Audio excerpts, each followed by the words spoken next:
सगळ्यात पहिलं तर काय करायचं माहितीये का, बटाटे घ्यायचे बरं का, आणि त्याला आहे ना चांगलं धुवून घ्यायचं बरं का, म्हणजे जी माती लागलेली असते ना वरची ती सगळी निघून जाते.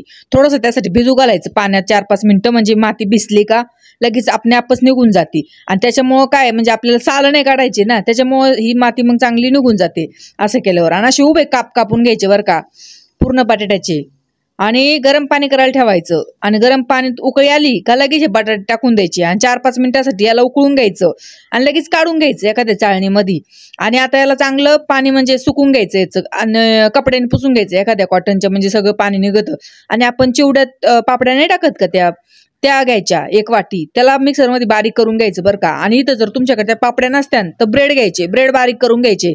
आणि नंतर एक बॅटर बनायचं, त्यासाठी घ्यायचा अर्धी वाटी मैदा, 2 चम्मच कॉर्नफ्लॉवर घ्यायचं, चिली फ्लेक्स घ्यायचं अर्धा चम्मच ऑरेगॅनो घ्यायचं, चवीपुरतं मीठ घ्यायचं, काळी मिरी कुटून घ्यायची, म्हणजे पावडर असली तर ती टाका. नंतर थोडं थोडं पाणी टाकून पातळ करून घ्यायचं. याला व्हिडिओमध्ये दाखवलंय तसंच पातळ करायचं असतं, पातळ पण नाही जास्त घट्ट पण नाही. आणि नंतर आपले जे सुकलेले बटाटे येतं त्याच्यावर टाकायची कॉर्नफ्लॉवर, परत थोडीशी, जास्त पण नाही टाकायची पण थोडीशी टाकायची. त्याला असं चांगलं चोळून घ्यायचं आणि लगेच तेल गरम करायला ठेवायचं. आणि तेल गरम झालं का हे बटाटे आहेत ना जे उचलायचे आणि आपल्या त्या बॅटरमध्ये टाकायचे, खलवलेल्या कॉर्नफ्लॉवर मैद्याच्या, त्याच्यातून उचलायचे आणि त्या बारीक केलेल्या पापड्याच्या बुग्यात टाकायचे. सगळे असे म्हणजे एकदाच नाही करून ठेवायचे, तेलात बसते तेवढेच एक वेळेस करायचे आणि लगेच गरम गरम तेलात सोडायचे.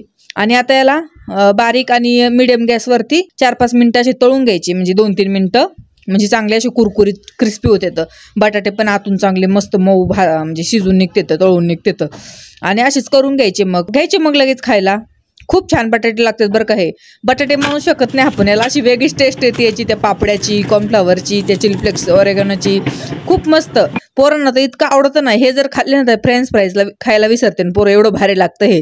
तुम्ही पण एकदा याला नक्की बनवून पहा आणि बनवल्यावर मला नक्की सांगा की आम्ही बनवलं म्हणून.